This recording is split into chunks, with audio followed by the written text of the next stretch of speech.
से हाय अंदोश। हेलो। अस्सलाम वालेकुम।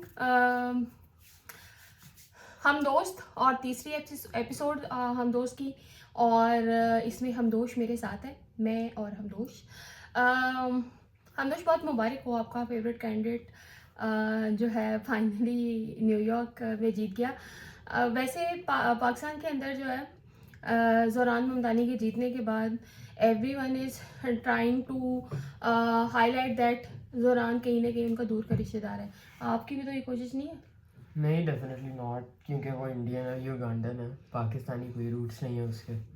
ओह यार, ये तो बहुत बड़ा डायलेमा हो गया। तो हमदोश, how you see the change in New York? मैं इसको थोड़ा सा इस तरह से करती हूँ। जो मैं सोचती हूँ वो ये कि मैंने एक ट्वीट पढ़ा था, मुझे अब याद नहीं है, मैंने उस पर रिस्पॉन्ड भी किया था, और उसमें ज़ोरान ममदानी के मतलब एक बड़ा तारीफ़ी ट्वीट था, और उसमें कहा गया था कि न्यूयॉर्क के अंदर, यानी न्यूयॉर्क 9/11 के बाद न्यूयॉर्क में जो कुछ हुआ, मुस्लिम से जैसे सफ़र किया, तो उसके बाद अचानक से किसी भी मुसलमान का न्यूयॉर्क में एक मुस्लिम का मेयर इलेक्ट हो जाना एक बहुत बड़ी बात है। और जो मुस्लिम्स हैं वो कहीं ना कहीं बड़ा इसको अपने सीने पे तमगे की तरह लगा रहे हैं ना।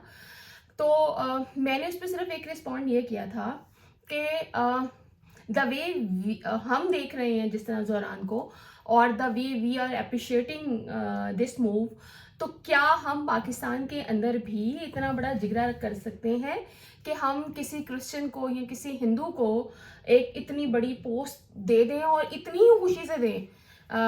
तो ये मेरा पॉइंट ऑफ व्यू था।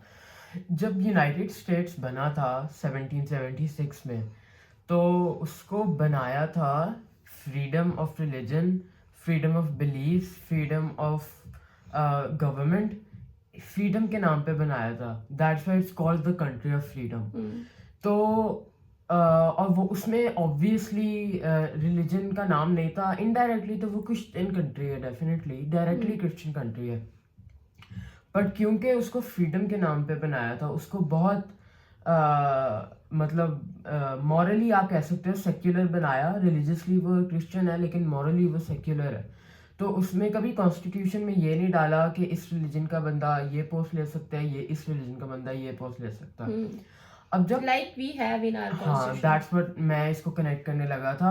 अब हमारी कॉन्स्टिट्यूशन बनी, पाकिस्तान बना, एम था सेक्युलर कंट्री बनाने का, पर due to the circumstances provinces की जो डिवीजन हो रही थी, उसको फिर मुस्लिम कंट्री का करार दे दिया। और आई सी, मतलब जो कॉन्स्टिट्यूशन में उन्होंने डाला है ना कि मुस्लिम होना ज़रूरी है, बहुत अननेसेसरी चीज़ है। लेकिन एट द टाइम जब इसको इम्प्लीमेंट किया था, तब जो रिलीजियस पार्टीज़ हैं लाइक मॉडर्न डे TLP, उन्होंने टांग अड़ा ली थी। और इन रिलीजियस पार्टीज़ की वजह से, इन माय ओपिनियन, इनकी वजह से ये करना पड़ा था। क्योंकि even for a little while Pakistan को पाकिस्तान के नाम के आगे से इस्लामिक रिपब्लिक हटा दिया था, और तब जो बैकलैश जनरेट हुई थी, उसकी वजह से एक ही साल के अंदर उसको फिर से रीजेनरेट करना पड़ा। तो पाकिस्तान में आप पॉलिटिकल आइडियोलॉजीज को साइड पे करके आप रिलीजन को देखें, तो it would be a good thing अगर हम इतनी फ्रीडम को प्रमोट करें। लेकिन मैं नहीं देख सकता अनटिल अनलेस हम एक मॉरली एक लिबरल कंट्री थोड़ी बन पाए, जो were on the right track, लेकिन अभी भी बहुत स्लो जा रहे हैं। लेकिन जब तक हम प्रोग्रेस नहीं करते लिबरलिज्म में, तो किसी और रिलीजन का बंदा नहीं, MPA ऐसा भी कोई नहीं बन सकता in like at a big stage. वो सवेरा प्रकाश थी हमारे गिलगित बल्तिस्तान से, उनको बाकायदा पीपल्स पार्टी ने टिकट भी दिया था। और उनकी कैंपेन भी बड़ी अच्छी हुई थी, बट अनफॉर्चुनेटली वो भी जनरल सीट के प्रिवेंट नहीं कर सके। पाकिस्तान में वाहिद पाकिस्तान जो हमारी जो है PTI, वो वाहिद जमात है जिसमें जनरल सीट्स के ऊपर ख़वातीन जो है वो बाकायदा इलेक्ट हुई। अदरवाइज़ मुशर्रफ साहब ने फिर जो स्पेशल सीट्स जो हैं, रिजर्व सीट्स ख़वातीन के लिए, उनकी तादाद बढ़ाई और उसकी बेस पर जो है ख़वातीन को कहीं ना कहीं उनकी प्रेजेंस जो है असम्बली के अंदर उसको मेक श्योर करने की कोशिश की गई। अच्छा हमदोश, हम ज़ोरान ममदानी को अगर देखें, उसने रोटी कपड़ा और मकान के ऊपर एक हाँ वीडियो बनाई, और एक तो इस चीज़ को, और दूसरा जो ये सोशलिज्म है, how do you see this? in my opinion, the kind of socialism Zohran Mamdani follows, जो democratic socialism है, it's probably the only kind, it's not the only branch of communism जो मैं reasonable देख सकता हूँ कुछ situations में। जैसे अब जिस सिचुएशन में न्यूयॉर्क है, उधर वॉल स्ट्रीट है, उधर ढेर सारे बिलियनर्स अपने आप को बेस उधर करते हैं, लेकिन उधर के जो रेजिडेंट्स हैं जो शुरू से न्यूयॉर्क में रहते हैं, रोटी कपड़ा मकान वो अफोर्ड नहीं कर सकते, जैसे ज़ोहरान ममदानी ने वो वीडियो में कहा।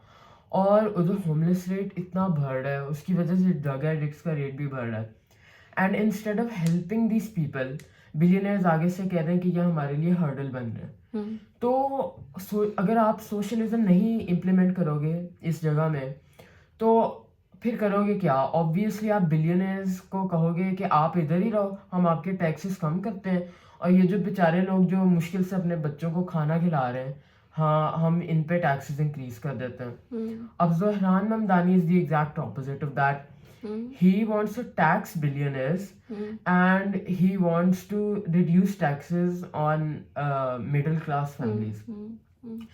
अब उसकी कैंपेन में बहुत सी कंट्रोवर्शियल चीज़ें थी, जैसे उसकी एक पॉलिसी के सेक्शन में वेबसाइट पे लिखा हुआ था कि जो वाइट लोगों की नेबरहुड्स है ना, हम उन पे टैक्स डालेंगे।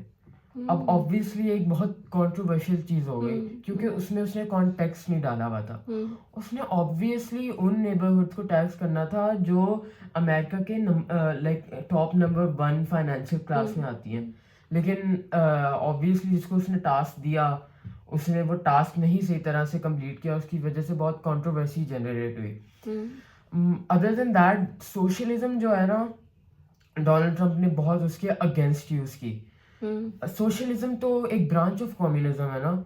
अब इंटरव्यूज जब भी Zohran Mamdani as a socialist को रेफर करते थे ना, Donald Trump used to call him a communist, which in my opinion illegal होना चाहिए, बिकॉज वो अपने कंट्री के लोगों को मिस इन्फॉर्मेशन स्प्रेड कर रहा है बहुत कॉन्फिडेंटली, क्योंकि being a socialist isn't being a communist.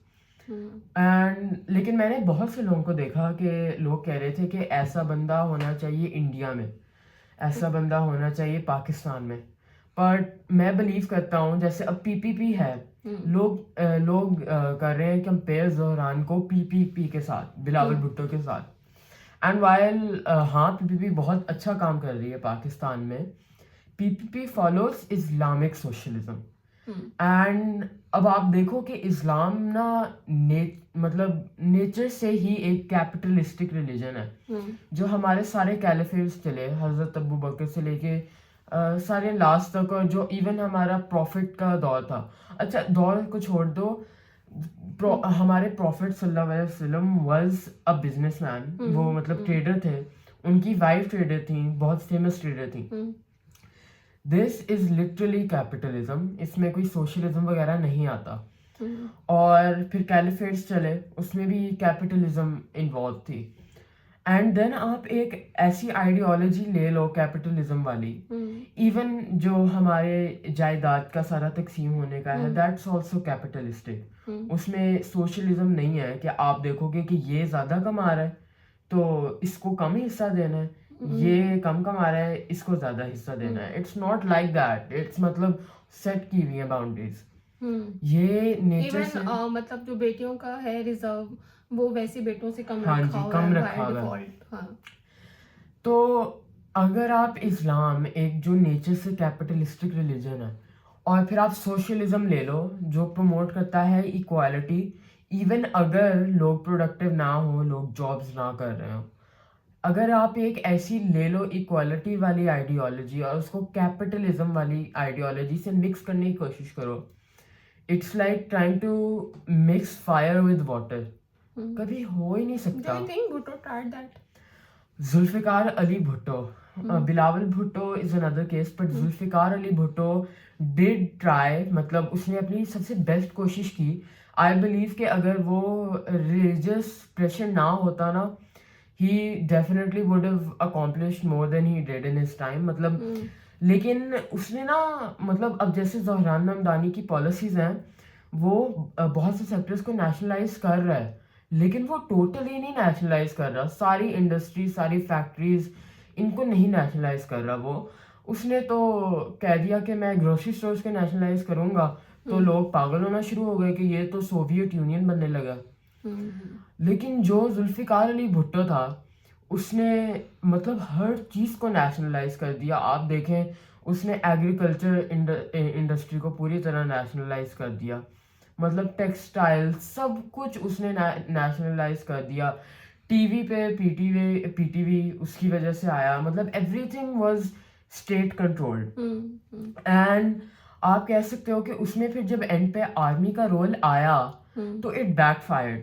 मतलब अब इन अ कंट्री लाइक पाकिस्तान जो इतनी अनस्टेबल है, यू नेवर नो कि अगले दिन कौन पावर में आ सकता है। तो अगर आप सोशलिज्म इम्प्लीमेंट करोगे ना, तो एक बहुत अनस्टेबल बेस बन जाएगी आपकी।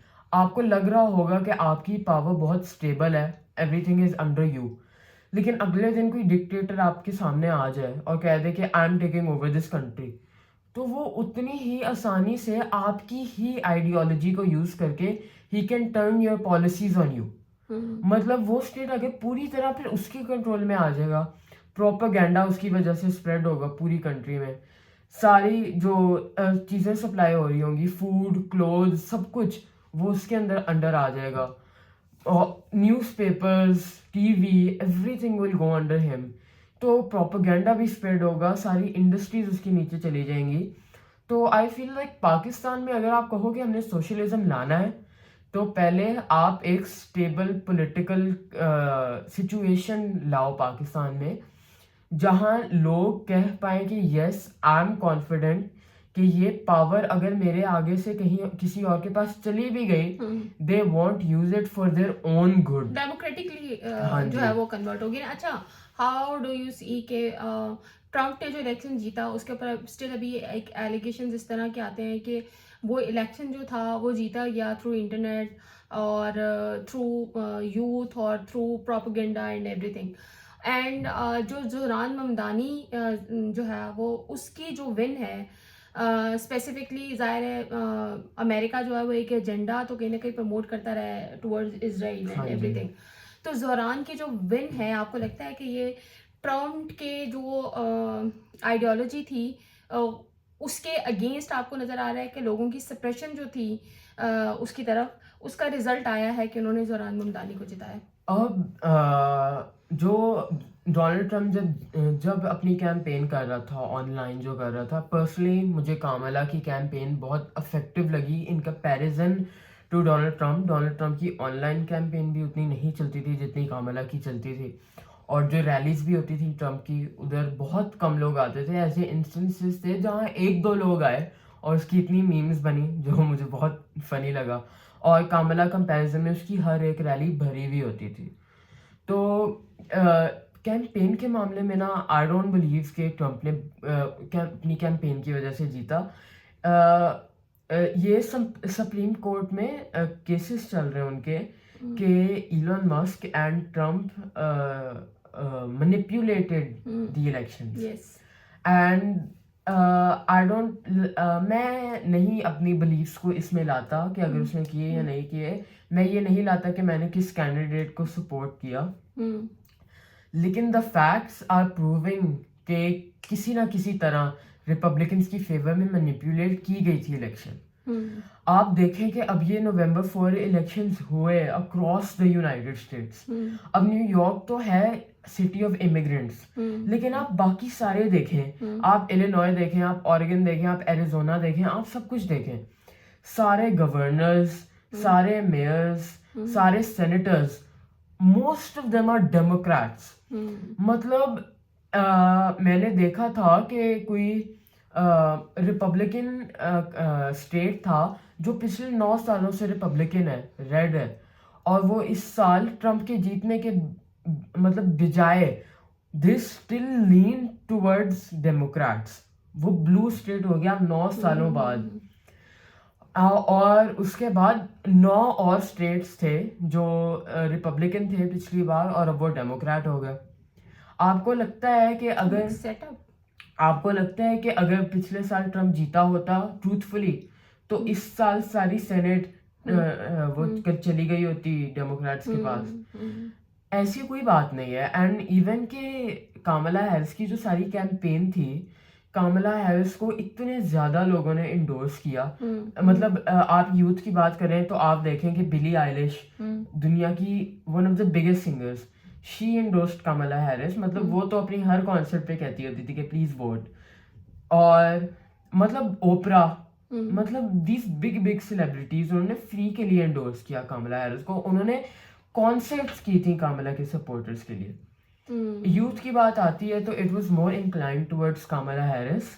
इवन के स्टेटिस्टिक्स ने शो किया था कि जो बच्चे रिपब्लिकन मतलब ट्रम्प सपोर्टिंग फैमिलीज में पैदा हुए हैं, they are still voting for Kamala Harris. And Zohran Mamdani जो जीता है, it's definitely because of Trump. मतलब जो ट्रम्प की पॉलिसीज हैं, जैसे उसने आइस को डिप्लॉय किया है, जैसे उसने इमिग्रेंट्स को ब्लेम किया फॉर देयर ओन, मतलब जो कॉन्सिक्वेंसेस अमेरिकन ने खुद फेस किए, उसने इमिग्रेंट्स को ब्लेम किया। एंड ज़ोहरान ममदानी की स्लोगन ही ये है कि New York is a city of immigrants. और वो जीता भी है इमिग्रेंट्स की वोट से, माइनॉरिटीज की वोट से, ब्लैक पीपल के वोट से। जो एंड्रू कुओमो को मिले हैं वो ज्यादातर उसको ज्यूइश लोगों के वोट्स मिले हैं और उसको वाइट सुप्रेमिसिस्ट के वोट्स मिले। एंड इवन मतलब उसको फिर भी इतने कम वोट्स मिले कि उसके और कर्टिस स्लीवा जो है, जो रिपब्लिकन पार्टी का था, उसके आप मिला भी लो फिर भी ज़ोहरान जीतता। मतलब ज़ोहरान और इसलिए भी जीता है क्योंकि ट्रम्प ने, आपने सुना होगा कि नेशनल गार्ड डिप्लॉय किया था शिकागो में, इलिनॉय में। और मैं इतना सरप्राइज हुआ कि भाई this is literally a martial law, what are you doing? मतलब obviously he's the president so it can't really be a martial law, but it's literally a dictatorship, modern day dictatorship, जो आप army को deploy कर रहे हो एक city में क्योंकि आप उसको करा देते हो कि ये डेंजरस है। मतलब आपका ओपिनियन डजंट मैटर, कांग्रेस कहाँ गई? और उसके बाद ज़ोहरान ममदानी की कैंपेन बहुत स्ट्रांग हुई थी क्योंकि उसने कहा था कि ये अब पॉसिबिलिटी नहीं रही कि न्यूयॉर्क में भी वो कर सकते हैं, वो करेगा और हमने प्रिपेयर करना है। मैंने उसके कोई 3 इंटरव्यूज देखे जिसमें उसने कहा था कि the deployment of the national guard isn't a possibility, it's it's inevitable. Sorry, मतलब ज़ोहरान ममदानी, अगर ट्रम्प ना जीतता तो ज़ोहरान ममदानी का जीतना भी मुश्किल होना था। The only reason Zohran Mamdani won was because of the tyranny that Donald Trump produced. और आपने देखा कि हमदोश को इंटरनेशनल रिलेशंस में बहुत ज़्यादा इंटरेस्ट है और मैं हमेशा थोड़ा सा, मेरी कोशिश होती है हमदोश पे इंटरनेशनल रिलेशंस पे बात ना की जाए क्योंकि मुझे ऐसा लगता है अभी इसकी उम्र नहीं है इतने बड़े बड़े जो एजेंडाज हैं उनके ऊपर बात करने की। तो एनी लास्ट मैसेज हमदोश, आप पाकिस्तानियों को कोई ज़ोहरान ममदानी के बारे से लास्ट मैसेज देना चाहोगे? मैं बस ये कहना चाहता हूँ कि ज़ोहरान ममदानी में कोई भी पाकिस्तानी जेनेटिक्स नहीं है, वो बेचारा पता नहीं कहाँ से। नहीं देखो, आपको पता है कि अब लाइक जाहिर है एक जो ज़ोहरान ममदानी के जीतने के बाद सोशल मीडिया के ऊपर एक पोस्ट ट्विटर के ऊपर वायरल हुई थी, सोहेला Afridi is the Zohran Mamdani of Pakistan kind of thing. तो आपको लगता है कि पाकिस्तान के अंदर भी कोई ज़ोहरान ममदानी इस तरह से कोई ऐसा अपसेट हो सकता है? एनीथिंग? आई बिलीव कि बिलावल भुट्टो में बहुत ज़्यादा पोटेंशियल है, but the only thing keeping him down, क्योंकि मुझे पता है वो एट हार्ट ना दुनिया का सबसे बड़ा लिबरल है।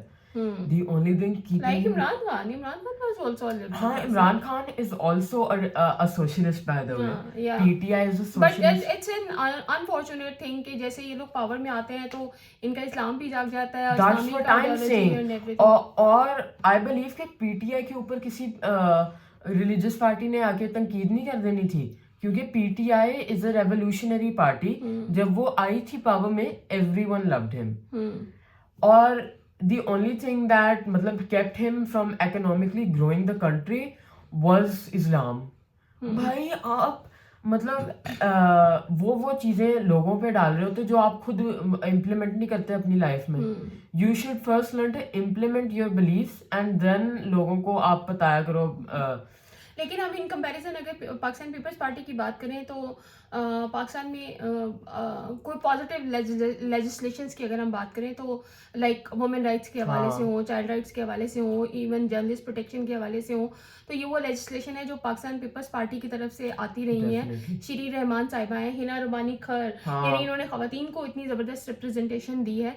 और इवन यानी अब बिलावल की भी जैसे आपने बात की तो डेफिनेटली पोटेंशियल उसमें भी बहुत है, बट स्टिल बात वही आ जाती है कि हम जो हम अपनी ज़िंदगी में इम्प्लीमेंट करते रहे हैं और जो बाय हार्ट हम जिसको चाह रहे होते हैं, पसंद कर रहे होते हैं, जो लाइफ हम स्पेंड करना चाह रहे होते हैं, हम उसी आइडियोलॉजी को लेकर चलें और उसी की बेस पर जो है इस कंट्री को आगे लेकर चलें. Definitely the only thing keeping Bilawal Bhutto down is religion. चलें जी, ये हमारी लास्ट थॉट्स थी. इंशाल्लाह हम दोस्त के साथ जो है वो सिलसिला जारी रखेंगे और अपना व्यू ज़रूर दीजिएगा, अपने कमेंट्स ज़रूर दीजिएगा. और अभी तक आप लोगों की तरफ से बड़ा पॉजिटिव रिस्पांस आ रहा है. ये पहला हमारा वीडियो है जो पॉलिटिक्स के ऊपर बनी है और ये हम दोस्त की बहुत ख्वाहिश के ऊपर बनी है. अपना ख्याल रखिए. अल्लाह हाफिज़.